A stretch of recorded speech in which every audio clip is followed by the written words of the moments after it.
ಹೇಳೋ ಸೊನ್ನೆಯೂ ಕೂಡ ಅಂಕಿ. 0 is a number. ನಾನು ಬೇಂದ್ರೆಯವರ ಕಾವ್ಯದಲ್ಲಿ ದುಃಖ ಅನ್ನುವಂಥ ವಿಷಯವನ್ನ ಸ್ವಲ್ಪ ಬಹಳ ಉತ್ಸಾಹದಿಂದನೇ ಆಯ್ಕೆ ಮಾಡ್ಕೊಂಡಿದ್ದೆ. ಆಮೇಲೆ ಸ್ವಲ್ಪ ಒದ್ದಾಡ ಹೋಗ್ಬಿಟ್ಟೆ ನಾನು. ಇದನ್ನ ಹೇಗೆ ಮಾತುಗಳಲ್ಲಿ ಹಿಡಿಯೋದು ಮತ್ತು ಚರ್ಚೆಗಳಲ್ಲಿ ತರೋದು ಅಂತ ಹೇಳಿ. ನಾನು ಆರಂಭದಲ್ಲಿ ಬೇಂದ್ರೆಯವರ ಕಾವ್ಯವನ್ನ ಓದ್ಲಿಕ್ಕೆ ಶುರು ಮಾಡಿದಾಗ ಅಲ್ಲಿನ ನಿಸರ್ಗದ ಚಲವೋ ಅಥವಾ ಪ್ರೇಮವೋ ಅದು ಬಹಳ ದೊಡ್ಡ ಪ್ರಮಾಣದಲ್ಲಿ ಕಾಣಿಸ್ತಾ ಇತ್ತು. ಆದರೆ ನಂತರದಲ್ಲಿ ನಾನು ಯಾವಾಗ ಬೇಂದ್ರೆಯವರ ಕಾವ್ಯಗಳನ್ನು ಓದ್ತಾ ಹೋದೆ, ಏನೋ ಒಂದು ಬಹಳ ದೊಡ್ಡ ಸಫರಿಂಗ್ ಇದೆ ಅಂತ ಹೇಳಿ ಅನಿಸ್ತಾ ಇತ್ತು. ಏನೋ ಒಂದು ದುಃಖ, ಯಾತನೆ, ಬಹಳ ಆಳವಾದಂತಹ ಒಂದು ದುಗುಡ ಅದು ಭಾಷೆಯಲ್ಲಿ, ರೂಪಕಗಳಲ್ಲಿ, ಪ್ರತಿಮೆಗಳಲ್ಲಿ ಬಂದು ಒಂದು ಬೇರೆ ಬೇರೆ ಲೋಕಗಳನ್ನ, ಅನುಭವ ಲೋಕಗಳನ್ನ ಸೃಷ್ಟಿ ಮಾಡ್ತಾ ಇದೆ ಅನ್ನೋ ಕಲ್ಪನೆ ಬರ್ತಾ ಇತ್ತು. ಹೀಗಾಗಿನೇ ನಾನು ಡೋಣರ್ ಸರಿಗೆ ಹೇಳಿದೆ, ಕಳೆದ ಒಂದು 6-7 ವರ್ಷದಿಂದ ಬೇಂದ್ರೆಯವರ ಕಾವ್ಯ ಓದ್ತಾ ಇದ್ದಾಗ ಸರಿನೋ ಬಹಳ ದೊಡ್ಡ ಸಫರಿಂಗ್ ಇದೆ. ಮತ್ತು ಬೇಂದ್ರೆಯವರು ಯಾವುದನ್ನ ತಮ್ಮ ಕಾವ್ಯದಲ್ಲಿ ಬಹಳ ಸಿಂಪಲ್ ಆಗಿ ಹೇಳ್ತಾ ಇದ್ದಾರೆ ಅಂತ ಹೇಳಿ ಅನಿಸ್ತದೆ. ಅದು ಸಿಂಪ್ಲಿಸಿಟಿ ಅಲ್ಲ, ಅದು ಒಂಥರ ಇಲ್ಯೂಷನ್ ಆಫ್ ಸಿಂಪ್ಲಿಸಿಟಿ. ಅದು ಸರಳತೆಯ ಒಂದು ಭ್ರಮೆ. ಅದು ಅವರು ಆ ಸರಳವಾದ ಮಾತಿನಲ್ಲಿ, ಆ ಹುಡುಗಾಟಿಕೆಯ ಮಾತಿನಲ್ಲಿ, ಆ ಒಂದು ವ್ಯಂಗ್ಯದ ಮಾತಿನಲ್ಲಿ, ಅಸಹಾಯಕತೆಯ ಮಾತಿನಲ್ಲಿ ಅವರು ಮನುಷ್ಯನ ಆಳವಾದ ದುಃಖಗಳ ನಿರೂಪಣೆಯನ್ನು ಮಾಡ್ತಾ ಇದ್ದಾರೆ. ಅಥವಾ ಮನುಷ್ಯನ ಯಾತನೆಗೆ ಒಂದು ಕಾವ್ಯದ ಅಭಿವ್ಯಕ್ತಿ, ಕಾವ್ಯದ ಚೌಕಟ್ಟು ಹುಡುಕ್ತಾ ಇದ್ದಾರೆ ಅಂತ ಹೇಳಿ ಅನ್ನಿಸ್ತು.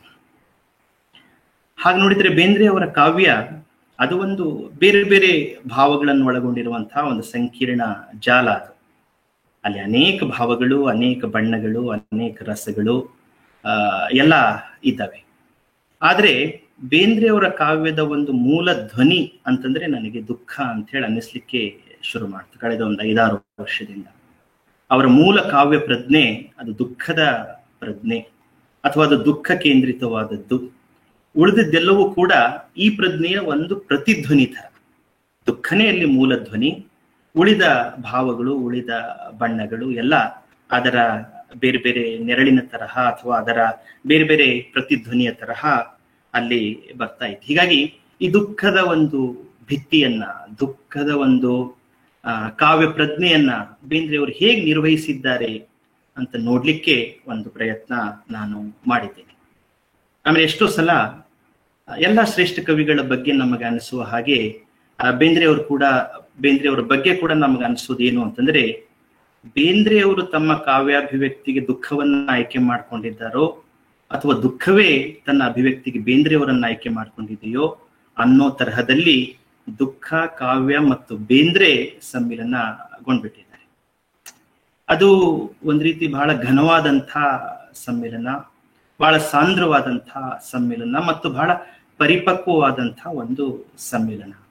ಇದು ಕನ್ನಡದ ಬೇರೆ ಕವಿಗಳಲ್ಲಿ ಇಂಥ ಒಂದು ಲೋಕ, ಇಂಥ ಒಂದು ಈ ಒಂದು ಮೇಳೈಸುವಿಕೆ ಅಂತಿರೋ ಅಥವಾ ಸಮ್ಮಿಲನ ಅಂತಿರೋ ಅದು ಕಾಣೋದು ಬಹಳ ಅಪರೂಪ. ಹೀಗಾಗಿ ಅದು ನನಗೆ ಬಹಳ ಕಾಡ್ತಾ ಇತ್ತು.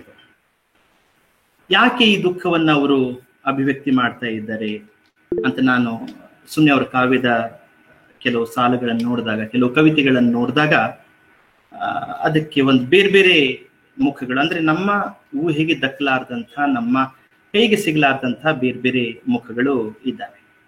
ಬಹುಶಃ ದುಃಖವನ್ನ ಮೀರೋದಕ್ಕಾಗಿ ಬೇಂದ್ರೆಯವರು ದುಃಖವನ್ನು ಎದುರುಗೊಳ್ತಾ ಇದ್ದಾರೋ, ಅಥವಾ ದುಃಖದ ಪುನರ್ ಸೃಷ್ಟಿಗಾಗಿ ಅವರು ಕಾವ್ಯದಲ್ಲಿ ಪ್ರಯತ್ನಿಸ್ತಾ ಇದ್ದಾರೋ, ಅಥವಾ ದುಃಖಕ್ಕೆ ಅವರ ಸೃಜನಶೀಲವಾದಂತಹ ಉತ್ತರ ಕೊಡ್ಲಿಕ್ಕೆ ಅವರು ಪ್ರಯತ್ನ ಮಾಡ್ತಾ ಇದ್ದಾರೋ, ಅಥವಾ ದುಃಖದ ಮೂಲಕ ಈ ಬಾಳಿನ ಒಂದು ತಾತ್ವಿಕ ಜಿಜ್ಞಾಸೆಯನ್ನ ಅವರು ನಡೆಸ್ತಾ ಇದ್ದಾರೆ.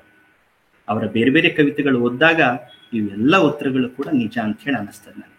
ಹೀಗಾಗಿ ದುಃಖದ ಅಭಿವ್ಯಕ್ತಿ ಬೇಂದ್ರೆಯವರಿಗೆ ದುಃಖದ ಪುನರ್ ಸೃಷ್ಟಿ ಕೂಡ ಹೌದು, ದುಃಖದ ಮೀರುವಿಕೆ ಕೂಡ ಹೌದು, ದುಃಖಕ್ಕೆ ಒಂದು ಸೃಜನಶೀಲ ಪ್ರತಿಕ್ರಿಯೆ ಕೂಡ ಹೌದು, ಮತ್ತು ಅದು ಬಾಳಿನ ಒಂದು ತಾತ್ವಿಕ ಜಿಜ್ಞಾಸೆ ಕೂಡ ಹೌದು. ಈಗ ಬೇರೆ ಬೇರೆ ಆಯಾಮಗಳಲ್ಲಿ ಅವರು ದುಃಖವನ್ನ ನಿರ್ವಹಿಸ್ತಾ ಇರೋ ಕ್ರಮ ಅವರ ಅನೇಕ ಕವಿತೆಗಳಲ್ಲಿ ನಮಗೆ ಕಂಡು ಬರ್ತದೆ. ಹೀಗಾಗಿ ನಾವು ಅವರ ಅನೇಕ ಕವಿತೆಗಳು, ಅದು ಮುಖ್ಯವಾಗಿ ದುಃಖವನ್ನ ಕೇಂದ್ರವಾಗಿ ಉಳ್ಳಂತ ಮುಂದೆ ನಾನು ಕೆಲವು ಕವಿತೆಗಳನ್ನ ನಿಮ್ ಜೊತೆ ವಿವರಿಸಲಿಕ್ಕೆ ಬಯಸ್ತೇನೆ. ಅಲ್ಲಿ ನಾವು ನೋಡ್ತಾ ಹೋದ್ರೆ ಅಲ್ಲಿ ದೃಶ್ಯಗಳು ಇದ್ದಾವೆ ಮತ್ತು ದೃಷ್ಟಿ ಕೂಡ ಅದೇ ಆಗಿದೆ.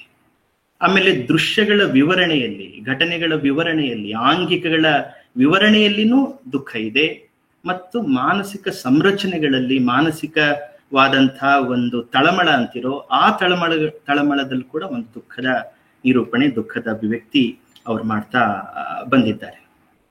ಇದು ಬೇಂದ್ರೆಯವರಿಗೆ ಮಾತ್ರ ಮಾಡ್ಲಿಕ್ಕೆ ಸಾಧ್ಯ ಅಂತ ನಾನು ಯಾಕೆ ಹೇಳಿದೆ ಅಂತಂದ್ರೆ, ನೋಡಿ, ಅವರ ಒಂದು ಬಹಳ ಮುಖ್ಯವಾದಂತ ಸಾಲು ನನಗೆ ಮತ್ತೆ ನೆನಪಾಗ್ತಾ ಇರ್ತದೆ. ಕರುಳಿನ ತೊಡಕನ್ನು ಕುಸುರಾಗಿ ಬಿಡಿಸಿಟ್ಟು ತೊಡವಾಗಿ ತಿರುಗೊಮ್ಮೆ ನಾ ಧರಿಸ್ತನೆ. ಹೀಗೆ ಕರುಳಿನ ಕುಸುರನ್ನ ಧರಿಸ್ಲಿಕ್ಕೆ ಬೇಂದ್ರೆಯವರಂಥ ಕವಿಗೆ ಮತ್ತು ಅವರ ಕಾವ್ಯ ಅಭಿವ್ಯಕ್ತಿಗೆ ಮಾತ್ರ ಸಾಧ್ಯ ಅನ್ನುವಂಥದ್ದನ್ನ ನಾವು ನೋಡ್ತಾ ಹೋಗ್ತೀವಿ.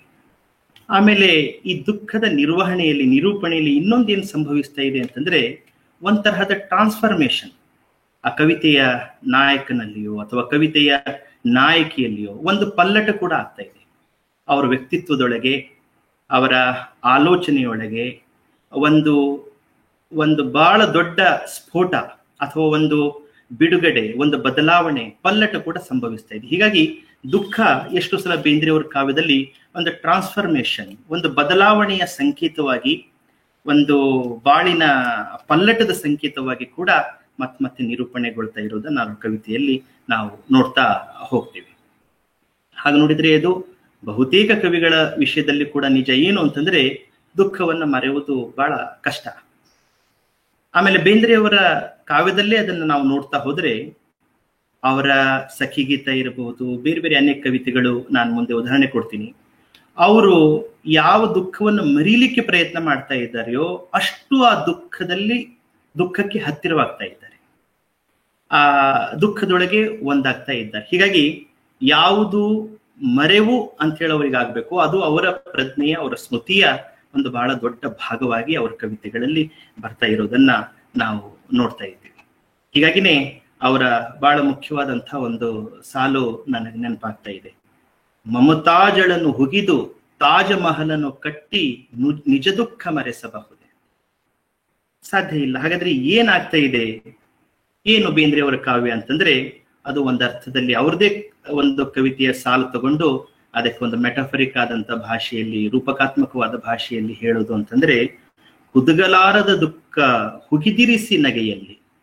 ಒಟ್ಟು ಬೇಂದ್ರೆಯವರ ಕಾವ್ಯ ಏನು ಅಂತಂದ್ರೆ ಅದು ಈ ಒಂದು ಸಾಲಿನ ಒಂದು ಪ್ರತೀಕ. ಅದು ಹುದುಗಲಾರದ ದುಃಖವನ್ನ ಹುಗಿದಿರಿಸಿ ಅದು ನಗ್ತಾ ಇದೆ, ಒಂದು ವಿಷಾದದ ನಗೆಯನ್ನು ನಗ್ತಾ ಇದೆ, ಒಂದು ಮರ್ಮಭೇದಕವಾದಂತಹ ನಗೆಯನ್ನು ನಗ್ತಾ ಇದೆ, ಒಂದು ಬಹಳ ತಣ್ಣನೆಯ ನಗೆಯನ್ನ ಅದು ನಗ್ತಾ ಇದೆ. ಈ ನಗು ಮತ್ತು ದುಃಖ, ಇದಕ್ಕೊಂದು ವಿಚಿತ್ರವಾದಂತಹ ಸಂಬಂಧವನ್ನು ಬೇಂದ್ರೆಯವರು ತಮ್ಮ ಕಾವ್ಯದಲ್ಲಿ ಮೊದಲಿನಿಂದನೂ ಜೋಡಿಸ್ತಾ ಬಂದಿದ್ದಾರೆ, ನಗು ಮತ್ತು ದುಃಖ. ಹಾಗೆ ನೋಡಿದ್ರೆ ಅವೆರಡು ಬಹಳ ವಿರುದ್ಧ ದಿಕ್ಕಿನ ಪದಗಳು, ಅಂದ್ರೆ ಬೇರೆ ಬೇರೆ ಭಿನ್ನವಾದಂತಹ ಪದಗಳು. ಆದ್ರೆ ಅವು ಅವರ ಕವಿತೆಯಲ್ಲಿ ಮತ್ತೆ ಒಟ್ಟಿಗೆ ಅವು ಬರ್ತಾ ಇದ್ದಾವೆ. ನನ್ನ ಕೈಯ ಹಿಡಿದಾಕೆ ಕವಿತೆಯಲ್ಲೂ ಕೂಡ ನಾವು ಆ ಸಾಲು ನೋಡ್ಬೋದು. ನನ್ನ ಕೈಯ ಹಿಡಿದಾಕೆ ಅಳುನುಂಗಿ ನಗುವೊಮ್ಮೆ ಅನ್ನುವಂಥದ್ದು, ಅಥವಾ ಎನ್ನ ಪಾಡೆನಗಿರಲಿ ಅದರ ಹಾಡನ್ನಷ್ಟೇ ನೀಡುವೆನು ರಸಿಕ ನಿನಗೆ ಅಂತ ಹೇಳಿ. ಅಂದ್ರೆ ಅದರ ಒಂದು ತಿಳುವಳಿಕೆ ಭಾಗ ಏನಿದೆ ಅಥವಾ ಅದರ ಒಂದು ಅತ್ಯುತ್ತಮ ಭಾಗ ಏನಿದೆ, ಅದನ್ನು ನಾನು ಈ ದುಃಖದ ಮೂಲಕ, ಈ ಅಳುವಿನ ಮೂಲಕ ಅಥವಾ ಈ ವಿಷಾದದ ಮೂಲಕ ನಾನು ತಲುಪಿಸ್ಲಿಕ್ಕೆ ಪ್ರಯತ್ನ ಮಾಡ್ತೀನಿ, ಅಥವಾ ತಲುಪಿಸುವ ಒಂದು ಸಾಧ್ಯತೆ ಇದೇನೆ ಅನ್ನುವಂತ ಒಂದು ಹುಡುಕಾಟ ಕೂಡ ಅವ್ರ ಕಾವ್ಯ ನಡೆಸ್ತಾ ಇರೋದು ನಾವು ನೋಡ್ತಾ ಹೋಗ್ತೀವಿ. ಆಮೇಲೆ ಬೇಂದ್ರೆಯವರು ಈ ಸಮರಸವೇ ಜೀವನ ಅನ್ನುವಂಥ ಮಾತನ್ನ ಎಷ್ಟು ಗಟ್ಟಿಯಾಗಿ ಹೇಳಿದ್ರು ಕೂಡ, ಬಹಳ ಅದನ್ನ ಪ್ರತಿಪಾದಿಸ್ತಾ ಹೋದ್ರು ಕೂಡ, ಆಳದಲ್ಲಿ ಕವಿಗೆ ಗೊತ್ತಿದೆ ಈ ಸಮರಸ ಎಷ್ಟು ಕಷ್ಟ ಅಂತ ಹೇಳಿ. ಆ ಸಮರಸಕ್ಕೆ ಬಡತನ ಅಡ್ಡಿಯಾಗಿರಬಹುದು, ಅಥವಾ ಸಾವು ಅಡ್ಡಿಯಾಗಿರಬಹುದು, ಲೋಕ ನಿಂದೆ ಅಡ್ಡಿಯಾಗಿರಬಹುದು, ಅಥವಾ ಸಮಾಜದ ಶೋಷಣೆ ಅಡ್ಡಿಯಾಗಿರಬಹುದು, ಅಥವಾ ಸೃಷ್ಟಿಯ ಮೂಲದಲ್ಲೇ ಇರುವಂತಹ ಒಂದು ಹಿಂಸೆಯ ಗುಣ ಏನಿದೆ ಅದು ಕೂಡ ಕಾರಣ ಆಗಿರಬಹುದು. ಹೀಗಾಗಿ ಸಮರಸವೇ ಜೀವನ ಅನ್ನುವಂಥದ್ದು ಒಂದು ಆಶಯವಾಗಿ ಅವರು ಹೇಳ್ತಾ ಇದ್ರು ಕೂಡ, ಆ ಸಮರಸತೆಯೆಡೆಗೆ ಹೋಗ್ಲಿಕ್ಕೆ, ಬದುಕಿನಲ್ಲಿ ಅದರ ಒಂದು ಸಾಧ್ಯತೆಗೆ ಏನೆಲ್ಲ ತೊಡಕುಗಳಿದ್ದಾವೆ, ಎಷ್ಟೆಲ್ಲ ತೊಡಕುಗಳಿದ್ದಾವೆ ಅನ್ನುವಂಥದ್ದನ್ನು ಕೂಡ ಅವರು ಬಹಳ ಆಳದಲ್ಲಿ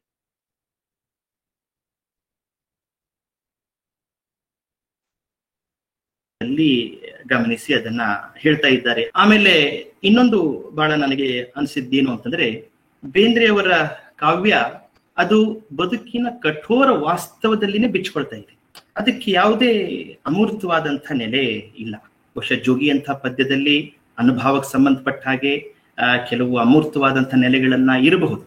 ಆದರೆ ಅವರ ದುಃಖ ಕೇಂದ್ರಿತವಾದಂತಹ ಕವಿತೆಗಳೇನಿದ್ದಾವೆ ಅಥವಾ ಈ ದುಃಖ ಪ್ರಜ್ಞೆಯ ಕಾವ್ಯ ಏನಿದೆ, ಆ ಕಾವ್ಯ ಮಾತ್ರ ಬದುಕಿನ ಕಟು ವಾಸ್ತವದಲ್ಲಿನೇ ಅದು ಬಿಚ್ಕೊಳ್ತಾ ಇದೆ. ಹೀಗಾಗಿ ಬದುಕಿನ ಅನೇಕ ಘಟನಾವಳಿಗಳನ್ನ ಅವರು ನೇರವಾಗಿ ಕಾವ್ಯಕ್ಕೆ ತಂದು ಅವುಗಳಿಗೊಂದು ಕಾವ್ಯಾತ್ಮಕವಾದಂಥ ರೂಪ ಕೊಡ್ತಾ ಇದ್ದಾರೆ. ಹೀಗಾಗಿ ಬದುಕಿನ ಕಠೋರ ವಾಸ್ತವ ಇರಬಹುದು, ಬದುಕಿನ ಸಾವುಗಳಿರಬಹುದು, ಬದುಕಿನ ಬಡತನ ಇರಬಹುದು, ಇದೇ ಅವರ ದುಃಖ ಪ್ರಜ್ಞೆಯ ಮೂಲ ಸೋರ್ಸ್, ಮೂಲ ಧಾತು, ಮೂಲ ಒಂದು ಇದು ಸ್ರೋತ ಅಂತ ಹೇಳಿ ನನಗೆ ಅನಿಸಿದೆ.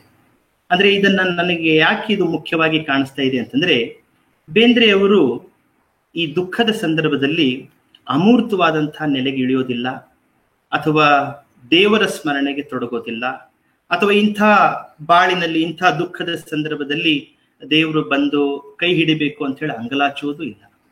ಅದನ್ನು ಎದುರಿಸೋದು ಅದೇ ಒಂದು ಬದುಕಿನ ಕ್ರಮ, ಅದೇ ಒಂದು ಬಾಳಿನ ಕ್ರಮ ಅನ್ನುವಂಥ ಒಂದು ದಿಟ್ಟ ಪ್ರಜ್ಞೆಯಲ್ಲಿ ಅವರು ಕಾವ್ಯವನ್ನು ರಚನೆ ಮಾಡ್ತಾ ಇದ್ದಾರೆ. ಇದು ನನಗೆ ಒಂದು ಸ್ವಲ್ಪ ಬಹಳ ಕಾಡಿದಂತಹ ಒಂದು ಸಂಗತಿ.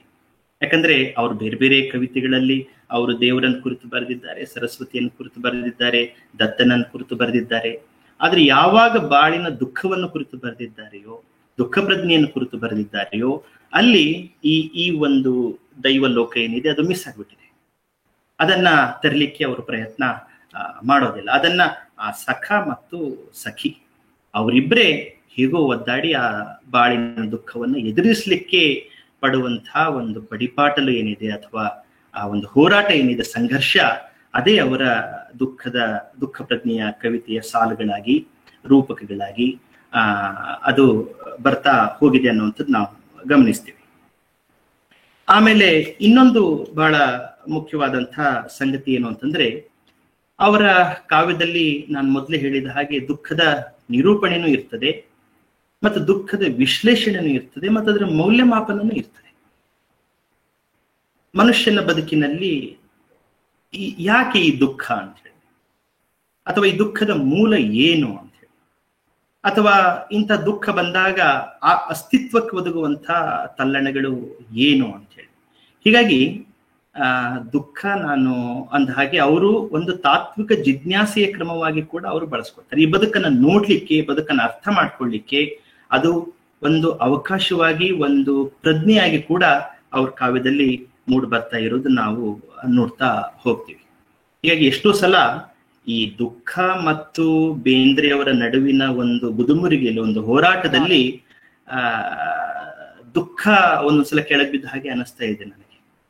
ಅಂದ್ರೆ ಅವರ ಬದುಕಿನಲ್ಲಿ ಯಾವ್ದು ಅವರನ್ನ ಹಣ್ಣುಗಾಯಿ ನೀರುಗಾಯಿಯನ್ನಾಗಿ ಮಾಡಿದನೋ ಆ ದುಃಖಕ್ಕೆ ಬಹಳ ಅಪರೂಪದ ರೂಪಕ ಪ್ರತಿಮೆಗಳಲ್ಲಿ ಅವರು ಬಂಧಿಸಿಟ್ಬಿಡ್ತಾರೆ. ದುಃಖ ಅಲ್ಲಿ ಮಾತಾಡ್ಲಾರ್ದಂತ ಸ್ಥಿತಿಗೆ ಅವರು ಅದಕ್ಕೊಂದು ಚೌಕಟ್ಟನ್ನ, ಒಂದು ಬಂಧನವನ್ನ ಅವರು ಹಾಕಿಬಿಡ್ತಾರೆ. ಹೀಗಾಗಿ ಇದು ನನಗೆ ಒಂದು ಬಹಳ ಕಾವ್ಯಾತ್ಮಕವಾದಂತಹ ಒಂದು ಘನವಾದ ಹೋರಾಟ ಥರನೇ ನನಗೆ ಅನಿಸಿದೆ. ದುಃಖದ ವಿರುದ್ಧ ಬೇಂದ್ರೆಯವರು ಸಾರಿದ ಒಂದು ಬಂಡಾಯ ಏನಿದೆ, ದುಃಖದ ವಿರುದ್ಧ ಬೇಂದ್ರೆಯವರು ಸಾರಿದಂತಹ ಒಂದು ಹೋರಾಟ ಏನಿದೆ, ಅದರ ಚಿತ್ರಣ, ಅದರ ಅಭಿವ್ಯಕ್ತಿ, ಅದರ ಮಾತೆ ಅವರ ಬೇರೆ ಬೇರೆ ಕವಿತೆಗಳಲ್ಲಿ ಆಕಾರಗಳನ್ನ ಅದು ಪಡೆದುಕೊಂಡಿದೆ.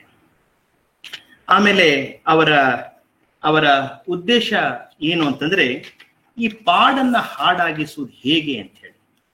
ಈ ಪಾಡು ಅನ್ನುವಂಥದಕ್ಕೆ ನಮ್ಮಲ್ಲಿ ಬೇರೆ ಬೇರೆ ಅರ್ಥಗಳು ಇದ್ದಾವೆ ನೋಡಿ. ಮತ್ತೆ ಅವರು ದುಃಖದ ಕುರಿತು ಕವಿತೆಗಳನ್ನು ಬರೆಯುವಾಗ ಇನ್ನೊಂದೆರಡು ಪದ ಅವ್ರು ಮತ್ತೆ ಬರ್ತದೆ, ಒಂದು ಪಾಡು, ಇನ್ನೊಂದು ಹಣ್ಣು ಅಂತ ಹೇಳಿ. ಈ ಪಾಡು ಮತ್ತು ಹಣ್ಣಿಗೆ ಬೇರೆ ಬೇರೆ ಅರ್ಥಗಳು ಕೂಡ ಇದ್ದಾವೆ. ಪಾಡು ಅಂತಂದ್ರೆ ಅದು ಕಷ್ಟ ಅಂತನೂ ಅರ್ಥ, ಪಾಡು ಅಂದ್ರೆ ಅದು ಕಾಯಿ ಅಂತನೂ ಅರ್ಥ, ಪಾಡು ಅಂದ್ರೆ ಅದು ಎಳಸು ಅಂತ ಹೇಳಿನೋ ಅರ್ಥ. ಅದು ಹಣ್ಣಾಗುವಂತ ಕ್ರಮ, ಇದು ಹಣ್ಣಾಗೋದು ದೀರ್ಘಕಾಲದ ಒಂದು ವಸ್ತು ಆಗೋದು ಹೇಗೆ, ಅಥವಾ ಹಣ್ಣಾಗೋದು ಅಂದ್ರೆ ಮಾಗೋದು ಹೇಗೆ, ಫಲ ಆಗೋದು ಹೇಗೆ ಅನ್ನುವಂಥದ್ದು. ಇವೆರಡರ ನಡುವಿನ ಸಂಘರ್ಷ ಏನಿದೆ, ಈ ಪಾಡಾಗುವುದು ಮತ್ತು ಹಣ್ಣಾಗುವುದು, ಈ ದುಃಖದ ಸಂದರ್ಭದಲ್ಲಿ ಅವರಿಗೆ ಒದಗಿ ಬಂದಂತಹ ಒಂದು ಮುಖ್ಯ ಭಾಷೆಯಾಗಿ, ಪರಿಭಾಷೆಯಾಗಿ ಕೂಡ ಅದು ಕಾಣಿಸ್ತಾ ಇದೆ. ಆಮೇಲೆ ಬಹಳ ವಿಚಿತ್ರ ಅಂತಂದ್ರೆ, ದುಃಖದ ಸಂದರ್ಭದಲ್ಲಿ ಅವರ ರೂಪಕಗಳು, ಪ್ರತಿಮೆಗಳು ಇನ್ನೂ ತೀವ್ರವಾದಂತಹ ಆಕಾರವನ್ನ, ಸೃಷ್ಟಿಯನ್ನ ಅವು ಪಡೆದುಕೊಳ್ತವೆ. ಹೀಗಾಗಿ ಎಷ್ಟೋ ಸಲ ನನಗೆ ಅನಿಸಿದ್ದು, ಬೇಂದ್ರೆಯವರ ಕಾವ್ಯದಲ್ಲಿ ದುಃಖ ಅದು ಕಠೋರ ವಾಸ್ತವವೂ ಹೌದು, ಸೌಂದರ್ಯಾನುಭೂತಿಯೂ ಹೌದು, ಮತ್ತು ಒಂದು ಸಾಕ್ಷಾತ್ಕಾರ ಕೂಡ ಹೌದು. ಅದು ಯಾಕೆ ನಾನು ಅದಕ್ಕೆ ಸಾಕ್ಷಾತ್ಕಾರ ಅನ್ಲಿಕ್ಕೆ ಬಯಸ್ತೀನಿ ಅಂತಂದ್ರೆ, ಬದುಕಿನ ಬಗ್ಗೆ ಅವರಿಗೆ ಆಳದಲ್ಲಿ ಒಂದು ಚಿತ್ರ, ಬದುಕಿನ ಬಗ್ಗೆ ಆಳದಲ್ಲಿ ಒಂದು ಸ್ಪಷ್ಟತೆ ಅವರಿಗೆ ಅದರಿಂದ ಲಭ್ಯ ಆಗ್ಬಿಟ್ಟಿದೆ. ಮತ್ತು ಅದನ್ನ ಒಂದು ಸೌಂದರ್ಯಾನುಭೂತಿಯ ಸಾಧನವನ್ನಾಗಿ ಕೂಡ ಅವ್ರು ಮಾಡ್ಕೊಂಡಿದ್ದಾರೆ. ನೀ ಹಿಂಗ ನೋಡಬೇಡ ನನ್ನ ಪದ್ಯ ಬಹಳ ಜನಪ್ರಿಯವಾದಂತ ಪದ್ಯ. ಆ ಪದ್ಯದಲ್ಲಿ ಬರುವಂತ ದುಃಖಕ್ಕೆ ಅವ್ರು ಕೊಟ್ಟಂತಹ ಒಂದು ಸೌಂದರ್ಯಾನುಭೂತಿಯ ಒಂದು ಆವರಣ ಚಿತ್ರ, ಅದು ಎಂಥ ಓದುಗರಿಗೂ ಕೂಡ ಅದು ದಂಗು ಹಿಡಿಸ್ಬಿಡ್ತಾರೆ. ಹೀಗಾಗಿ ದುಃಖ ಪ್ರಜ್ಞೆಯ ಮೂಲದಿಂದ ಹೊರಟಿದ್ರಿಂದಾಗಿ ಅದು ಅವರಿಗೆ ಒಂದು ಕಠೋರ ವಾಸ್ತವನೂ ಹೌದು, ಒಂದು ಸೌಂದರ್ಯಾನುಭೂತಿಯೂ ಹೌದು, ಮತ್ತು ಅವರಿಗೆ ಬದುಕಿನ ಬಗೆಗೆ ಉಂಟಾದ ಒಂದು ಸಾಕ್ಷಾತ್ಕಾರದ ಒಂದು ದಾರಿ ಕೂಡ ಹೌದದು. ಆಮೇಲೆ ನಾನು ಇನ್ನೊಂದು ಅವರ ಕವಿತೆಗಳಲ್ಲಿ, ದುಃಖದ ಕವಿತೆಗಳಲ್ಲಿ ಗಮನಿಸಿದಂತಹ ಇನ್ನೊಂದು ಒಂದು ಪ್ಯಾಟರ್ನ್ ಏನು ಅಂತಂದ್ರೆ, ಈ ದೈಹಿಕ ವಿವರಗಳು. ವಿಶೇಷವಾಗಿ ಅವರ ಯಾವ್ಯಾವ ಕವಿತೆಗಳದು, ಸಖಿಗೀತ ಇರಬಹುದು, ಅಥವಾ ನೀ ಹಿಂಗ ನೋಡಬೇಡ ಇರಬಹುದು, ಚಿಗರಿಗಂಗಳ ಚಲುವೆ ಇರಬಹುದು, ಇನ್ನು ಅನೇಕ ಲೀಲೆ ಅನ್ನುವಂಥ ಕವಿತೆ ಇರಬಹುದು, ಭಾವಗೀತೆ ಅನ್ನುವಂಥ ಕವಿತೆ ಇರಬಹುದು, ನೃತ್ಯ ಯಜ್ಞ ಕವಿತೆ ಇರಬಹುದು.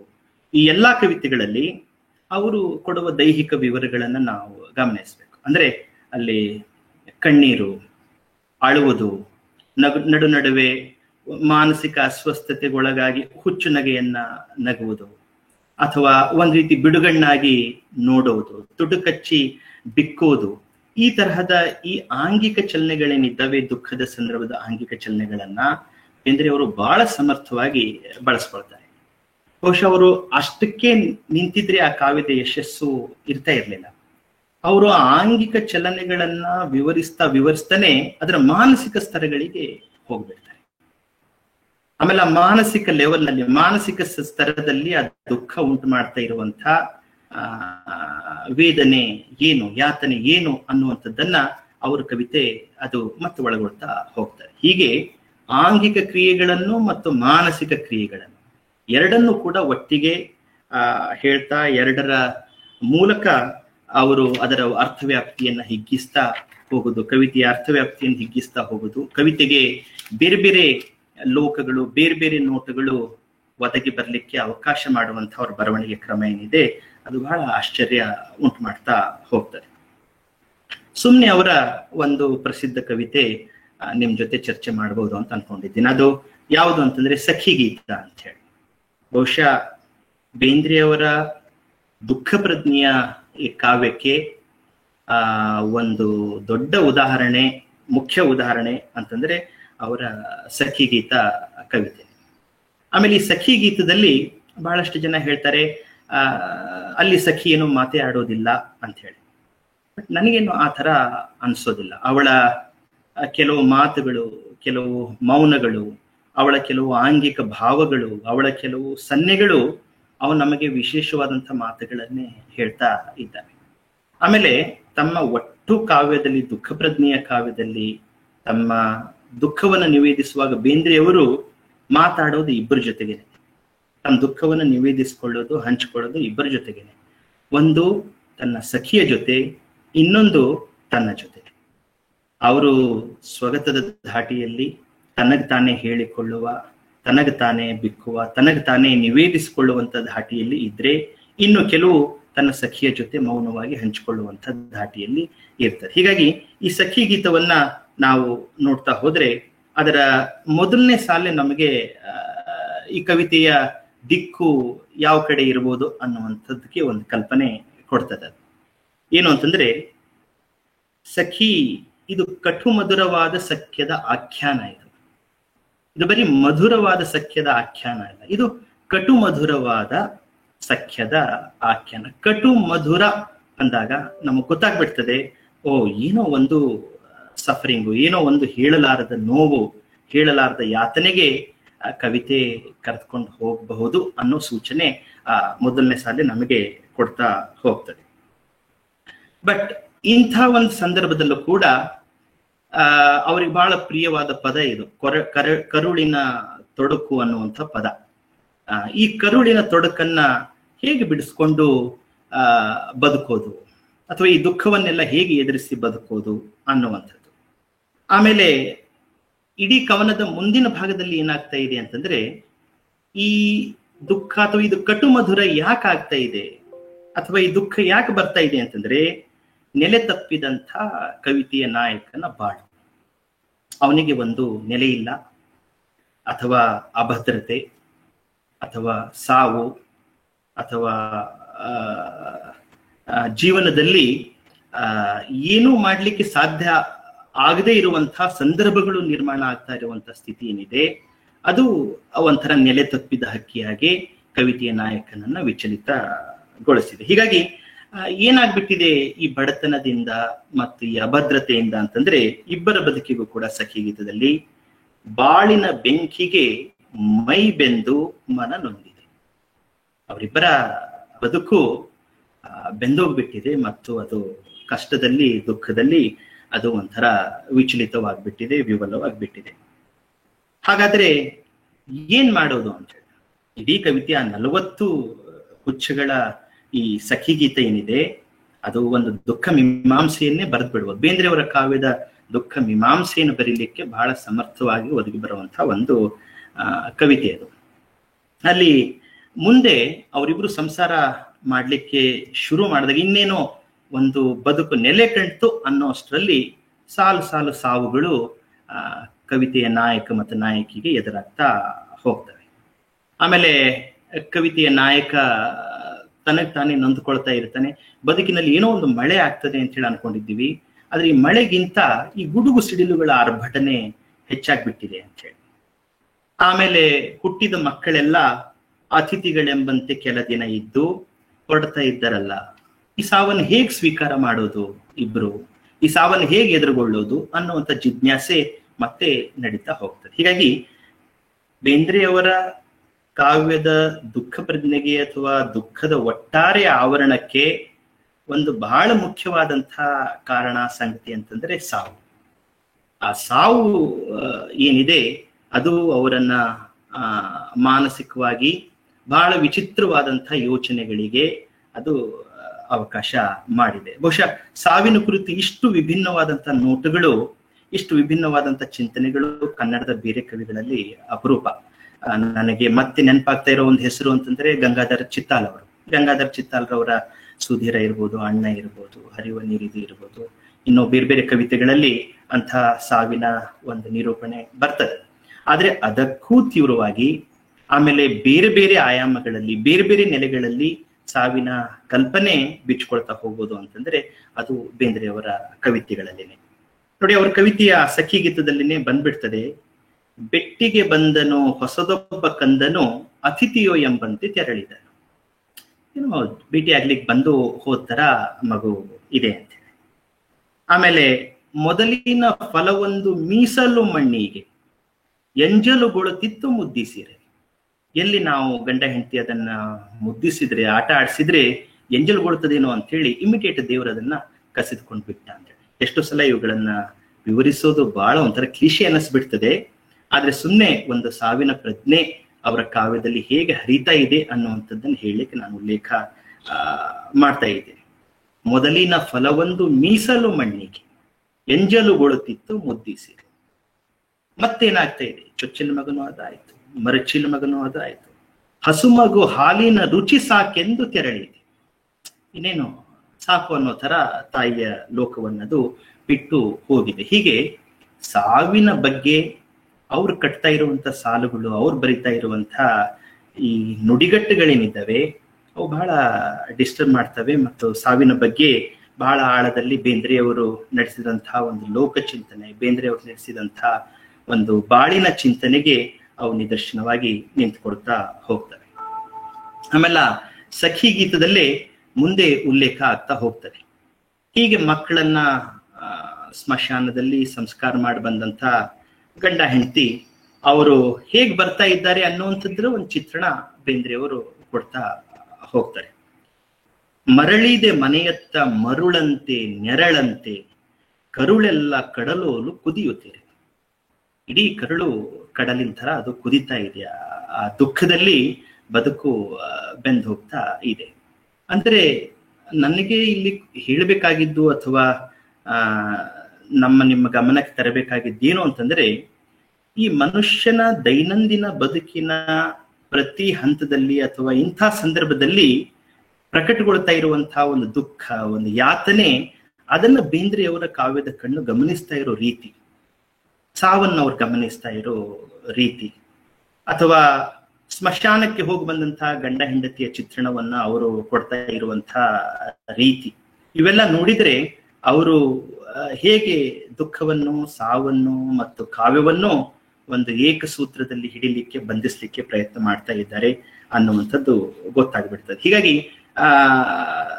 ಬದುಕಿನ ಬಗ್ಗೆ ಏನು ಅವರು ಡಿಸಿಷನ್ ಅನ್ನೋದಕ್ಕಿಂತ ಬದುಕಿನ ಬಗ್ಗೆ ಏನು ಅವರ ಒಂದು ಪರಿತಾಪ ಅಂತಂದ್ರೆ, ಈಗಿತ್ತು ಈಗಿಲ್ಲ ಎಂಬಿ ಬಾಳೋ ಹಾಳು.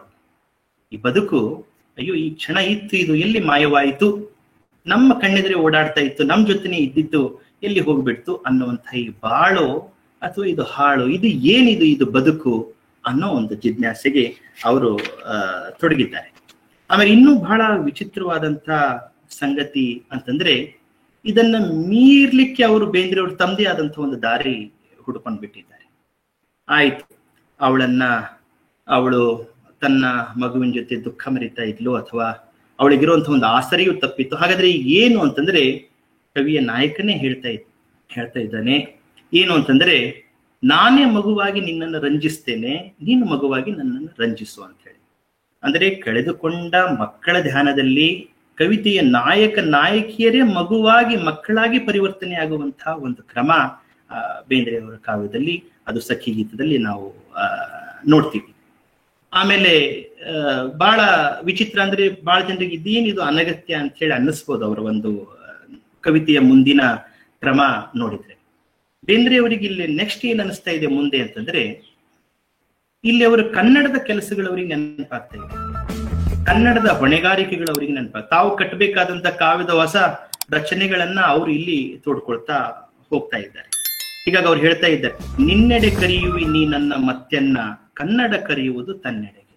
ಹೆಂಡತಿಯನ್ನು ಕುರಿತು ಕವಿತೆಯ ನಾಯಕ ಹೇಳ್ತಾ ಇದ್ದಾನೆ ನಾಯಕಿಗೆ, ನಿನ್ ಕಡೆ ಕರೆದ್ರೆ ಕನ್ನಡದ ಕೆಲಸಗಳು ನನಗೆ ಕನ್ನಡದ ಕಡೆ ಕರೀತಾ ಇದ್ದಾವೆ ಅಂತ. ಹಾಗೆ ಮುಂದೆ ಜಯ ಕರ್ನಾಟಕ ಸಂಘದ ಉಲ್ಲೇಖ ಬರ್ತದೆ, ಗೆಳೆಯರ ಬಳಗದ ಉಲ್ಲೇಖ ಬರ್ತದೆ. ಆಮೇಲೆ ನರಬಲಿ ಕವಿತೆಗಾಗಿ ಅವರು ಜೈಲು ಶಿಕ್ಷೆಯನ್ನು ಅನುಭವಿಸಿದರ ವಿವರ ಬರ್ತದೆ. ಅಂದ್ರೆ ಒಂದ್ ರೀತಿ ಅವರ ಸಾಮಾಜಿಕವಾದಂತಹ ಒಡನಾಟಗಳು, ಕನ್ನಡದ ಒಡನಾಟಗಳು, ವೈಯಕ್ತಿಕ ದುಃಖಗಳು, ಇವು ಬೇಂದ್ರೆಯವರಿಗೆ ಪ್ರತ್ಯೇಕವಾದಂತಹ ಒಂದು ಕಂಪಾರ್ಟ್ಮೆಂಟ್ ಅಲ್ಲ.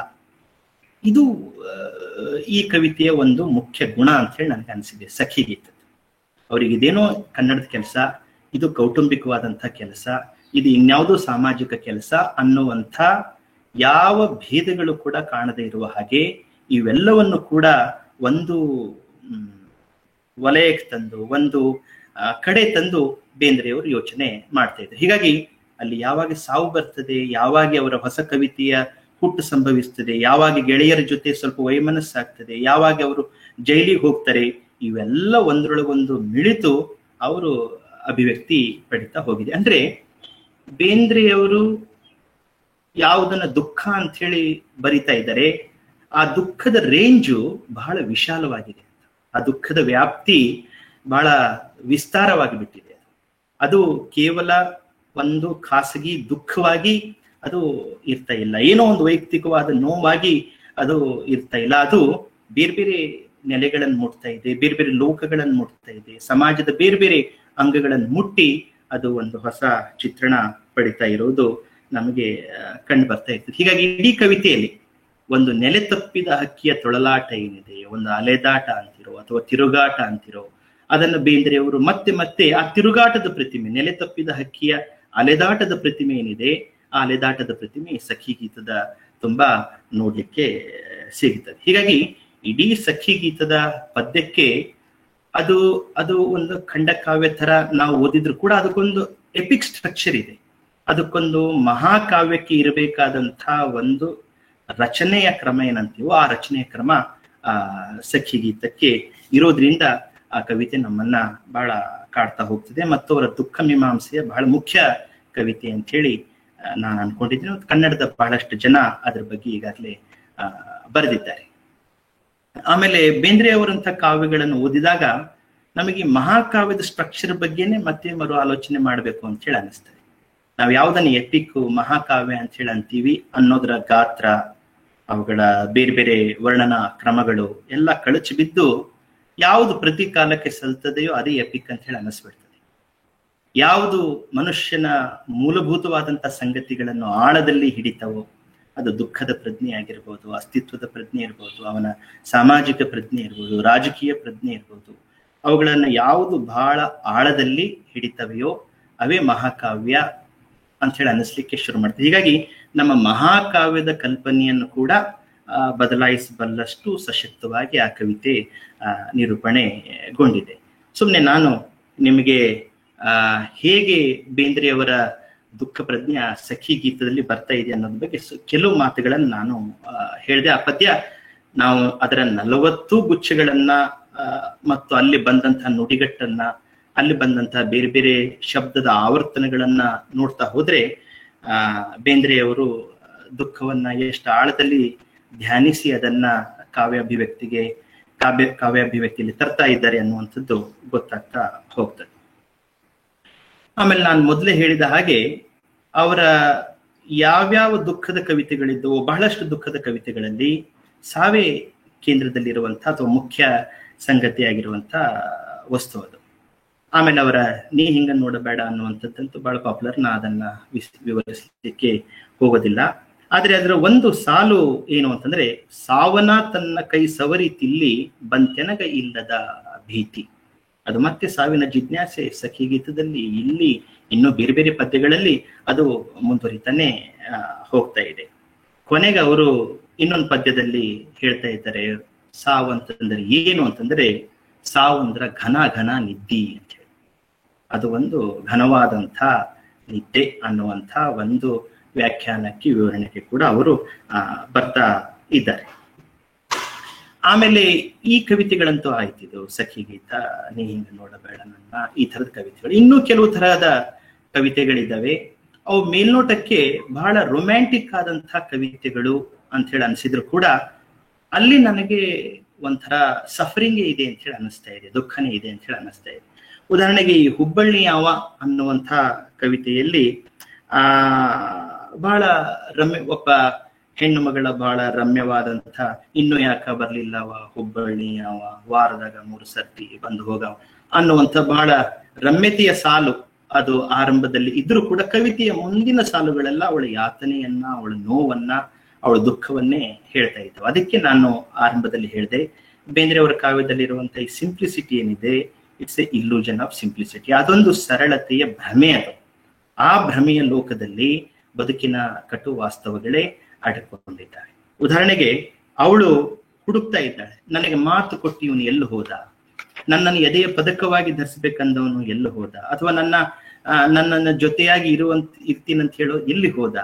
ಹೀಗೆ ಎಲ್ಲಾ ಕನಸು ಕಟ್ಟಿಕೊಂಡಂತ ಕನಸುಗಳು ಛಿದ್ರವಾಗಿ ಅವಳ ಕೊನೆ ಸಾಲು ಬರ್ತದೆ. ಏನು ಅಂತಂದ್ರೆ, ಅವಳು ಈ ಸೆಟಗೊಂಡು ಹೋದಂತ ಈ ಹುಡುಗನನ್ನ ಹಾದಿ ಬೀದಿಯಲ್ಲಿ ಹುಚ್ಚರ ಹಾಗೆ ಅವಳು ಹುಡುಕ್ತಾ ಇದ್ದಾಳೆ, ಹುಚ್ಚಿಯ ಹಾಗೆ ಹುಡುಕ್ತಾ ಇದ್ದಾಳೆ. ಹೀಗಾಗಿ ಆ ಇಡೀ ಕವಿತೆ ಹುಬ್ಬಳ್ಳಿ ಯಾವ ಅನ್ನುವಂಥ ಕವಿತೆಯಲ್ಲೂ ಕೂಡ ನನಗೆ ಒಂಥರದ ದುಃಖ ಪ್ರಜ್ಞೆ, ಒಬ್ಬ ಹೆಣ್ಣಿನ ಈ ಅಗಲಿಕೆಯ ದುಃಖ ಪ್ರಜ್ಞೆ ಅಂತಿರೋ ಅಥವಾ ವಿರಹದ ದುಃಖ ಪ್ರಜ್ಞೆ ಅಂತಿರೋ ಆ ಯಾತನೆ ಅದು ಕಂಡು ಬರ್ತಾ ಇದೆ.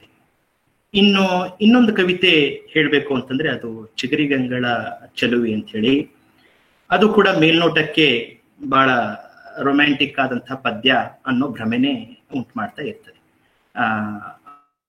ಆ ಪದ್ಯ ಬೇಂದ್ರೆ ಅವರು ಹೇಳಿದ ಹಾಗೆ, ಮತ್ತು ಆ ಪದ್ಯದ ಒಟ್ಟು ಸಂದರ್ಭವನ್ನು ನೋಡಿದಾಗ ಆ ಪದ್ಯ ಭೂಮಿಯ ಬಗ್ಗೆ, ಪೃಥ್ವಿಯ ಬಗ್ಗೆ ಇದೆ. ಅದು ಆ ಪದ್ಯದಲ್ಲಿ ಆ ಮೊದಲನೇ ಸಾಲು ನಮಗೆ ಬಹಳ ಆಕರ್ಷಕವಾಗಿ ಕಂಡುಬಿಡ್ತದೆ. ಚಿಗರಿಗಂಗಳ ಚೆಲುವಿ ಚದುರಿ ನಿಂತಾಳ ನೋಡು ಅಂತ ಹೇಳಿ. ಚದರಿ ನಿಂತಾಳೆ, ಹರಡಿಕೊಂಡು ನಿಂತಾಳೆ ವಿಶಾಲವಾಗಿ ಅಂತ ಹೇಳಿ. ಆದ್ರೆ ಎರಡನೇ ಸಾಲು ಮತ್ತೆ ನಮಗೆ ವಾಸ್ತವವನ್ನು ಹೇಳ್ತದೆ, ಬೆದರಿ ನಿಂತಾಳು ಅಂತ ಹೇಳಿ. ಹೆದರಿ ಬೆದರಿ ಭಯಪಟ್ಟು ನಿಂತಿದ್ದಾಳೆ. ಯಾಕೆ ಭಯಪಟ್ಟಿದ್ದಾಳೆ ಅನ್ನುವಂಥದ್ದಕ್ಕೆ ಕವಿತೆಯ ಮುಂದಿನ ಸಾಲುಗಳು ನಮಗೆ ನಿದರ್ಶನಗಳನ್ನು ಕೊಡ್ತಾ ಹೋಗ್ತವೆ. ಹೊಳೆ ಹಳ್ಳಗಳು ಬತ್ತು ಹೋಗಿದ್ದಾವೆ, ಯಾರು ಅಸೂಯೆ ಪಟ್ಟಿದ್ದಾರೆ, ಮನೆ ಮುರಿದಿದ್ದಾರೆ. ಹೀಗಾಗಿ ಅವಳು ಮರುಗ್ಯಾಳ, ಕೊರಗ್ಯಾಳ, ಸೊರಗ್ಯಾಳ. ಅದನ್ನು ಪ್ರತಿ ಸಂಕಟವನ್ನ ಮೂರು ಪದಗಳ ಮೂಲಕ ಅವರು ಹೇಳಿದ್ದಾರೆ. ಮತ್ತಿನ್ನ ನೊಂದಾಳ, ಬೆಂದಾಳ, ಅಂದಾಳ ಅಂತ ಹೇಳಿ ಆ ಸಂಕಟಗಳನ್ನ ಅವರು ರಿಪೀಟ್ ಮಾಡ್ತಾ ಇದ್ದಾರೆ. ರಿಪೀಟ್ ಆದಂತ ಶಬ್ದಗಳಲ್ಲಿ ಅವರು ಹೇಳ್ತಾ ಹೋಗಿದ್ದಾರೆ. ಆಮೇಲೆ ಅವಳ ಸಂಕಟ, ಭೂಮಿಯ ಸಂಕಟ ಅಥವಾ ಒಟ್ಟಾರೆ ಮನುಷ್ಯನ ಸಂಕಟ ಅಲ್ಲಿಗೆ ನಿಂತಿಲ್ಲ. ಮತ್ತೇನಾಗಿದೆ ಅಂತಂದ್ರೆ, ಬೇಟೆ ನಾಯಿಗಳು ಒದರಿವೆ, ಹಸುಗಳು ಬೆದರಿವೆ, ಗಳಗಳನ್ನ ಗಿಡದಲ್ಲಿ ಉದುರಿವೆ, ದಿನ್ನಿ ಮಡ್ಡಿ ಗುಡ್ಡ ಅದುರಿವೆ. ನೋಡ್ರಿ, ಅವರು ಕೊಡ್ತಾ ಇರುವಂತಹ ಈ ಎಲ್ಲಾ ಚಿತ್ರಗಳೇನಿದ್ದಾವೆ ಇವು ಅಪಾಯದ ಮುನ್ಸೂಚನೆಗಳನ್ನೇ ಹೇಳ್ತಾ ಇರುವಂತಹ ಚಿತ್ರಗಳು. ಏನೋ ಒಂದು ತೊಡಕಿನ ಚಿತ್ರಗಳನ್ನೇ ಅವು ಹೇಳ್ತಾ ಇದ್ದಾವೆ. ಕಷ್ಟದ ಚಿತ್ರಗಳ ಒಂದು ಸರಮಾಲೆಯನ್ನೇ ಬೇಂದ್ರೆಯವರು ತಮ್ಮ ದುಃಖದ ಪದ್ಯಗಳಲ್ಲಿ ಬರಿತಾ ಹೋಗ್ತಾರೆ. ಇದು ಬೇಂದ್ರೆ ಅವ್ರದ್ದೊಂದು ಪದ್ಧತಿ. ಇದು ಬೇಂದ್ರೆ ಅವರ ಒಂದು ಸ್ಟೈಲ್ ಏನು ಅಂತಂದ್ರೆ, ಅವರು ಯಾವುದೇ ದುಃಖ ಅಥವಾ ವಿಷಾದವನ್ನು ಹೇಳುವಾಗ ಅದನ್ನ 3-4 ಬೇರೆ ಬೇರೆ ಪದಗಳಲ್ಲಿ ಅದನ್ನ ಹಿಡ್ಲಿಕ್ಕೆ ಹೋಗ್ತಾರೆ, ಅದನ್ನ ರಿಪೀಟ್ ಮಾಡ್ತಾ ಹೋಗ್ತಾರೆ. ಹಾಗೆ ಮಾಡೋದು ಬಹುಶಃ ಕವಿತೆಯ ಪರಿಣಾಮಕ್ಕೂ ಇರಬಹುದು, ಅಥವಾ ಆ ದುಃಖದ ಬೇರೆ ಬೇರೆ ಮುಖಗಳನ್ನ ಹೇಳೋ ಸಲುವಾಗಿನೂ ಇರಬಹುದು. ಬಟ್ ಅದನ್ನ 3-4 ಸಾಲಿನಲ್ಲಿ ಅವರು ರಿಪೀಟ್ ಮಾಡೋದು, ಪುನರಾವರ್ತನೆ ಮಾಡುವಂತ ಒಂದು ಕ್ರಮ ನಮಗೆ ಕಾಣಿಸ್ತಾ ಹೋಗ್ತದೆ. ಆಮೇಲೆ ಎಷ್ಟೋ ಸಲ ಇದು ನಿಸರ್ಗದ ಕುರಿತಾದಂಥ ಕವಿತೆ ಅಥವಾ ನಿಸರ್ಗದ ಮೇಲೆ ಆಗ್ತಾ ಇರುವಂತ ಒಂದು ಶೋಷಣೆಯ ಕುರಿತ ಕವಿತೆ ಅಂತ ಹೇಳಿ ಅನಿಸಿದ್ರು ಕೂಡ ಅದು ಅಷ್ಟೇ ಆಗಿ ಉಳಿದಿಲ್ಲ.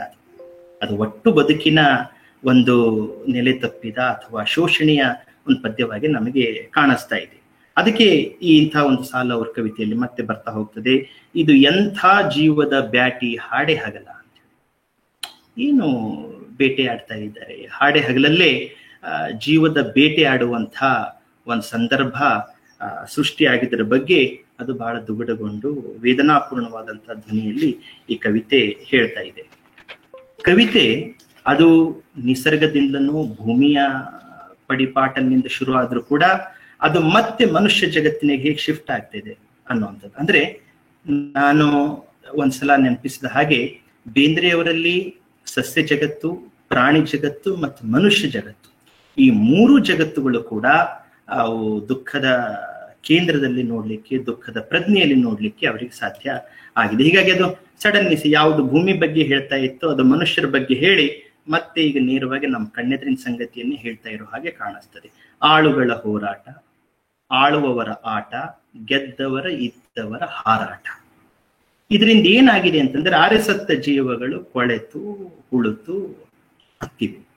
ಹೀಗೆ ಇಂಥ ಸಂದರ್ಭದಲ್ಲಿ ಏನೀಗ ಕವಿತೆಯ ನಾಯಕ ಅಥವಾ ಕವಿತೆಯ ನಾಯಕಿಯ ಪಾಡೇನು ಅಂತಂದ್ರೆ, ಉಕ್ಕುಕ್ಕುವ ದುಃಖ ಒಳಗೊತ್ಯಾಳೋ, ಆ ಹುದುಗಲಾರದ ದುಃಖ ಹುಗಿದಿರಿಸಿ ಎದೆಯಲ್ಲಿ ಹುಗಿದಿರಿಸಿ ನಗೆಯಲ್ಲಿ ಅನ್ನುವಂಥ ಸಾಲಿನ ನಾವು ನೋಡಿದ್ದೇವೆಯೋ ಅದೇ ಸಾಲಿನ ಇನ್ನೊಂದು ಸಾಲಾಗಿ, ಇನ್ನೊಂದು ಜೋಡಿ ಸಾಲಾಗಿ ಇದು ನಮಗೆ ಕಾಣಿಸ್ತಾ ಇದೆ. ಉಕ್ಕುಕ್ಕುವ ದುಃಖ ಒಳಗೊತ್ಯಾಳೋ ಅಂತ ಹೇಳಿ. ಆಮೇಲೆ ಇಡೀ ಕವಿತೆಯಲ್ಲಿ ಇನ್ನೂ ಒಂದು ವಿಚಿತ್ರವಾದಂಥ ಸಾಲಿದೆ. ಬಹುಶಃ ನಾವ್ಯಾರೂ ಕೂಡ ಅದು ಊಹೆ ಮಾಡ್ಲಿಕ್ಕೆ ಸಾಧ್ಯ ಇಲ್ಲ. ಮತ್ತು ಇಷ್ಟು ಭೀಭತ್ಸವಾದಂಥ ಕಾವ್ಯದ ಸಾಲನ್ನು ನಾನಂತೂ ಕನ್ನಡ ಕಾವ್ಯದಲ್ಲಿ ಓದಿಲ್ಲ. ಹಸುಗೂಸು ತಿರುಗಿ ಹೊಟ್ಯಾಗ ಹುಗಿದಾಂಗ. ಒಟ್ಟು ಬಾಳು ಅಥವಾ ಮನುಷ್ಯನ ಪ್ರಜ್ಞೆ, ನಿಸರ್ಗದ ಪ್ರಜ್ಞೆ, ನಿಸರ್ಗದ ಒಳಗೆ ಇರುವಂತ ಹಿಂಸೆ, ಮನುಷ್ಯರ ಒಳಗೆ ಇರುವಂತ ಹಿಂಸೆ, ಅದು ಯಾವ ಒಂದು ಚರ್ಮ ಸ್ಥಿತಿಗೆ ಹೋಗ್ಬಿಟ್ಟಿದೆ, ಯಾವ ಒಂದು ಶಿಖರ ಸ್ಥಿತಿಗೆ ಹೋಗ್ಬಿಟ್ಟಿದೆ ಅಂತಂದ್ರೆ, ಹಸುಗೂಸು ತಿರುಗಿ ಹೊಟ್ಯಾಗ ಹುಗಿದಾಂಗ. ಇಂಥ ಒಂದು ಸಾಲು ತಮ್ಮ ಕಾವ್ಯದಲ್ಲಿ ಕಲ್ಪಿಸಿಕೊಳ್ಳಿಕ್ಕೆ ಬೇಂದ್ರೆಯವರಿಗೆ ಹೇಗೆ ಸಾಧ್ಯ ಆಯಿತೋ ಅದು ನಮ್ಮ ಊಹೆಗೆ ನಿಲ್ಕದ್ದದು. ಇಂಥ ಒಂದು ವೇದನಾಪೂರ್ಣವಾದಂಥ, ಇಂಥ ಒಂದು ವಿಭತ್ಸವಾದಂಥ ಕಾವ್ಯದ ಸಾಲನ್ನ ತರುವುದರ ಮೂಲಕ ದುಃಖದ ಒಂದು ಚರಮ ಸ್ಥಿತಿಗೆ ಅವರು ಬೇಂದ್ರೆಯವರ ಕಾವ್ಯದ ನಾಯಕ ಹೋಗ್ಬಿಡ್ತಾರೆ. ಮತ್ತು ಅದು ಇನ್ನು ಬೇರೆ ಬೇರೆ ಕವಿತೆಗಳಲ್ಲೂ ಕೂಡ ಅದು ರಿಪೀಟ್ ಆಗ್ತಾ ಹೋಗಿದೆ. ಅದು ಅವರ ಭೂಮಿ ತಾಯಿಯ ಚೊಚ್ಚಲ ಮಗನು ಕವಿತೆಯ ನೋಡಿದ್ರು ಕೂಡ ಹೇಗೆ ಆ ಕಷ್ಟಗಳ ಸರಮಾಲೆ ಅವರು ಪ್ರತಿ ಸಾಲಿನಲ್ಲಿ ಅಲ್ಲೊಂದು 50 ಸಾಲಿದೆ ಅಂದ್ರೆ 50 ಸಾಲಿನಲ್ಲೂ ಕೂಡ ಒಂದು ವಿಷಾದದ ನಗೆನೇ ಇದೆ. ನರಗಳ ನೂಲಿನ ಪರೆ ಪರೆ ಚೀಲ ತೆರೆ ತೆರೆಯಾಗಿದೆ, ಜಿರಿ ಜಿರಿಯಾಗಿದೆ, ಅದರೊಳಗೊಂದು ಎಲುಬಿನ ಬಲೆಯು ಟುಕು ಟುಕು ಡುಗುಡುಗು ಉಲಿಯುವ ನರಳುವ ಜೀವದ ಜಂತುವು ಹೊರಳುತ್ತ ಉರುಳುತ್ತ. ಇಡೀ 50 ಸಾಲು ಇಂಥ ದುಃಖಕ್ಕೆ ಅಥವಾ ವೇದನೆಗೆ ಕಾರಣವಾದಂಥ ಸಂಗತಿಗಳನ್ನೇ ಅದು ವಿವರಿಸ್ತಾ ಬಂದಿದ್ದನ್ನ ನಾವು ನೋಡ್ತಾ ಹೋಗ್ತೀವಿ. ಆಮೇಲೆ ಅವರ ರುದ್ರವೀಣೆ ಅನ್ನುವಂಥ ಕವಿತೆ ಒಂದು ಇಲ್ಲಿ ನೆನಪು ಮಾಡೋದು ಉಚಿತ ಅಂತ ಹೇಳಿ ಅನ್ಕೊಂಡಿದ್ದ. ಆ ರುದ್ರವೀಣೆ ಅನ್ನುವಂಥ ಕವಿತೆ ಕೊನೆಯಲ್ಲಿ ಒಂದು ಬೇರೆ ಕವಿತೆಗಳಲ್ಲಿ ಹೇಳಲಾರ್ದಂಥ ಒಂದು ವಿಶೇಷ ಧ್ವನಿಯನ್ನ ಅದು ಪ್ರಕಟ ಮಾಡಿರೋದ್ರಿಂದ ಅದನ್ನು ಉಲ್ಲೇಖಿಸೋದು ಅಗತ್ಯ ಅಂತ ಅನ್ಕೊಂಡಿದ್ದೀನಿ.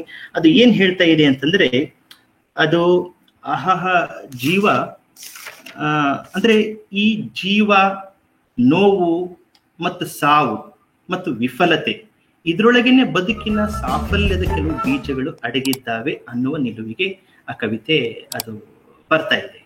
ಹೀಗಾಗಿ ಯಾವುದನ್ನ ಬೇಂದ್ರೆ ದುಃಖ ಅಂತ ದುರಂತ ಅಂತ ಸಫರಿಂಗ್ ಅಂತ ಭಾವಿಸ್ತಾ ಇದ್ರು, ಅದರೊಳಗೇನೆ ಹೊಸ ಜೀವನದ ಕೆಲವು ಸೂಚನೆಗಳು, ಹೊಸ ಜೀವನದ ಕೆಲವು ಬೀಜಗಳು ಕೂಡ ಅಡಗಿರೋದನ್ನ ಅವರು ತಮ್ಮ ರುದ್ರವೀಣೆ ಅನ್ನುವಂತಹ ಕವಿತೆಯಲ್ಲಿ, ಆಮೇಲೆ ಇನ್ನೊಂದು ಭಾವಗೀತೆ ಅಂತ ಹೇಳಿ ಅವರದ್ದು ಒಂದು ಕವಿತೆ ಇದೆ, ಆ ಕವಿತೆಯಲ್ಲಿ ಅವರು ಹೇಳ್ತಾ ಇದ್ದಾರೆ. ನಾನು ಮೊದಲೇ ಹೇಳಿದ ಹಾಗೆ ಅವರು ಅಷ್ಟು ಅಮೂರ್ತಕ್ಕೆ ಅಥವಾ ದೇವರ ಸ್ಮರಣೆಗೆ ಈ ದುಃಖ ಪ್ರಜ್ಞೆಯಲ್ಲಿ ಕವಿತೆಗಳಲ್ಲಿ ಬರೋದಿಲ್ಲ. ಆದ್ರೆ ಒಂದು ಪದವನ್ನ ಅವರು ಬಳಸ್ತಾರೆ, ಏನು ಅಂತಂದ್ರೆ ಇದು ಲೀಲೆ ಅಂತ ಹೇಳಿ. ಜೀವನದಲ್ಲಿ ಸುಖ ಹೇಗೆ ಒಂದು ಲೀಲೆನೋ ದುಃಖವೂ ಒಂದು ಲೀಲೆ, ಮತ್ತಿದು ಯಾವುದು ಕೂಡ ವಿಫಲ ಅಲ್ಲ ಅಂತ ಹೇಳಿ. ಬದುಕಿನಲ್ಲಿ ನಾವು ಸುಖದಿಂದ ಕಲಿಯುವಂಥ ಪಾಠಗಳು ಹೇಗಿರ್ತವೆ, ದುಃಖದಿಂದ ಕಲಿಯುವಂಥ ಪಾಠಗಳು ಕೂಡ ಇರ್ತವೆ. ಹೀಗಾಗಿ ನಮ್ಮ ಬದುಕನ್ನು ರೂಪಿಸುವಂತ ಶಕ್ತಿ ಎರಡಕ್ಕೂ ಇರ್ತದೆ. ಮತ್ತೆ ಯಾವುದು ನಮ್ಮ ಬದುಕನ್ನು ರೂಪಿಸಿರ್ತದೆ, ನಮ್ಮ ಬದುಕಿನಲ್ಲಿ ಅವುಗಳಿಗೆ ಒಂದು ಘನವಾದ ಸ್ಥಾನ, ಘನವಾದ ಗೌರವ ಇರಲೇಬೇಕು ಅನ್ನುವಂಥ ನಂಬಿಕೆ ಕೂಡ ಬೇಂದ್ರೆಯವರ ಕವಿತೆಗಳಲ್ಲಿ ದುಃಖದ ಕುರಿತಾಗಿದೆ.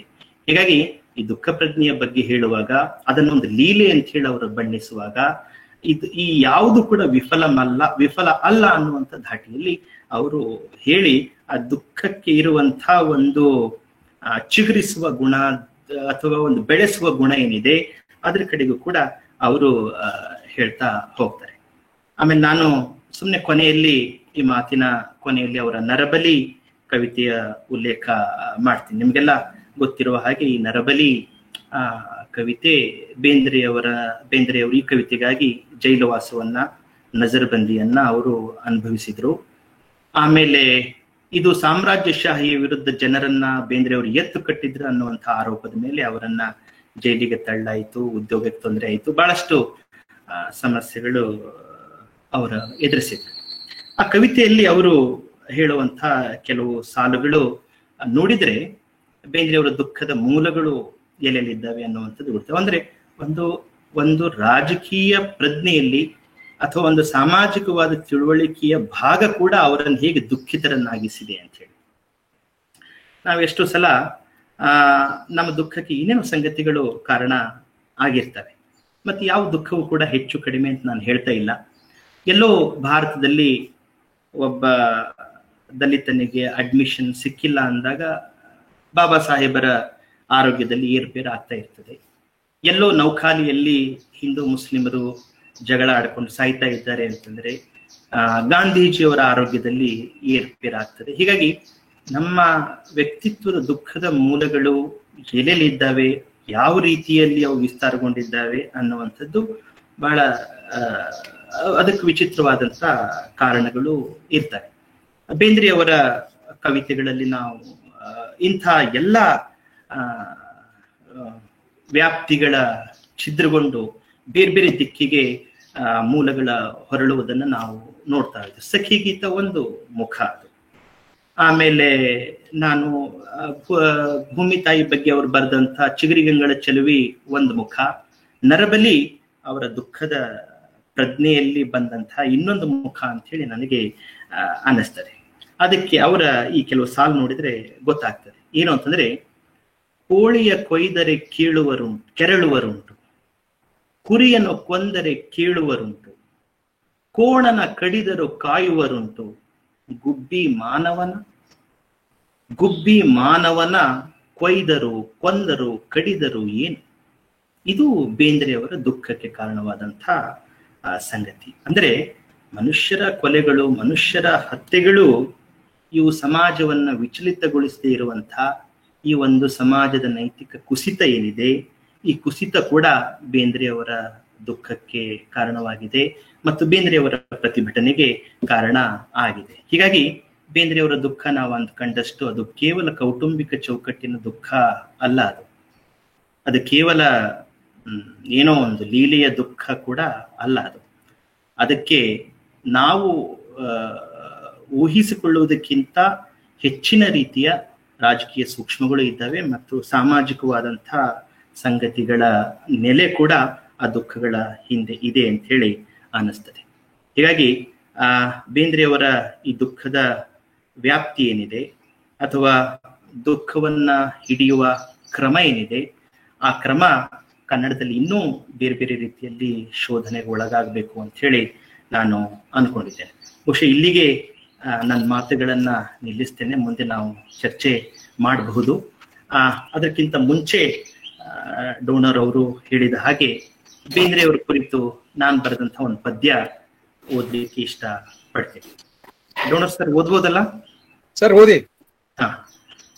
ಈ ಕವಿತೆಯ ಹೆಸರು ಅಂಬಿಕಾತನಿಯ ದತ್ತ ಅಂತ ಹೇಳಿ. ಪದ ಚಿತ್ತನೆ, ಪದ ಬಿತ್ತನೆ, ಪದ ಶೋಕನೆ, ಪದ ಪಾಕನೆ, ಪದ ಚಂದನೆ, ಪದ ಗಂಧನೆ, ಪದ ಗರ್ಭನೆ, ಪದ ದಾಸನೆ, ಪದ ಜೀವನೆ, ಪದ ಭಾವನೆ, ಪದ ಕುಂಚನೆ, ಪದ ಮಿಂಚನೆ, ಪದ ಮರುಳನೆ, ಪದ ಕರುಳನೆ, ಪದ ನಾರದನೆ, ಪದ ಶಾರದನೆ, ಪದ ಚಲುವನೆ, ಪದ ಒಲುವನೆ, ಪದ ಮಧುರನೆ, ಪದ ಪುಲಕನೆ, ಪದ ರೂಪನೆ, ಪದ ತಂತ್ರನೆ, ಪದ ಹರ್ಷನೆ, ಪದ ಮಂತ್ರನೆ, ಪದ ನೀರಜನೆ, ಪದ ಸರಸಿಜನೆ, ಪದ ಪ್ರಳಯನೆ, ಪದ ಕಾಂತನೆ, ಪದ ಕರ್ಣನೆ, ಪದ ವರ್ಣನೆ, ಪದ ಶ್ರೀಕೃಷ್ಣನೆ, ಪದ ಶರ ಭೀಷ್ಮನೆ, ಪದ ವೇದನೆ, ಪದ ಉಪಾಸನೆ, ಪದ ರಸವಂತನೆ, ಪದ ಸಂಜೀವನೆ, ಪದ ಜಾಗರನೆ, ಪದ ಜಾರನೆ, ಪದ ನಟನೆ, ಪದ ವಿಟನೆ, ಪದ ಪರಾಗನೆ, ಪದ ವಿರಾಗನೆ, ಪದ ಉನ್ಮತ್ತನೆ, ಪದ ಸಂಜಾತನೆ, ಪದ ನಾದನೆ, ಪದ ರುದ್ಯನೆ, ಪದ ನಾಥನೆ, ಪದ ಸಿದ್ಧನೆ, ಪದ ಬ್ರಹ್ಮನೆ, ಪದ ಲಯನೆ, ಪದ ಪ್ರಾಣನೆ, ಪದ ಶೂನ್ಯನೆ, ಪದ ಭೃಂಗನೆ, ಪದ ಶೃಂಗನೆ, ಪದ ಶಾಂತನೆ, ಪದ ಸಂತನೆ, ಪದ ಕೇರಿಯಲಿ, ಪದ ಸಾಧನೆ, ಪದ ಸಾಧನ ಕೇರಿಯ ಲೀಲಾಂದೋಲನೆ, ಪದ ಯಕ್ಷನೆ, ಪದ ಕಲ್ಪವೃಕ್ಷನೆ, ಪದ ಕಾಮರೂಪನೆ, ಪದ ಪ್ರಕೃತಿ ಪುರುಷನೆ, ಪದ ಕಿನ್ನರನೆ, ಪದ ಚಕೋರನೆ, ಪದ ನಲ್ಲನೆ, ಪದ ಚೆನ್ನನೆ, ಪದ ಅದ್ವೈತನೆ, ಪದ ತ್ರಿನೇತ್ರನೆ, ಪದ ಪ್ರಾಯನೆ, ಪದ ಭ್ರಾಂತನೆ, ಪದ ಚಿದಂಬರನೆ, ಪದ ಔದುಂಬರನೆ, ಪದ ನಿರಹಂಕಾರನೆ, ಪದ ದಿಗಂಬರನೆ, ಪದ ನಂಬಿಕೆ, ಪದ ಅಂಬಿಕೆ, ಪದ ಪುತ್ರನೆ, ಅಂಬಿಕಾತನೆಯ ದತ್ತನೆ. ನಮಸ್ಕಾರ.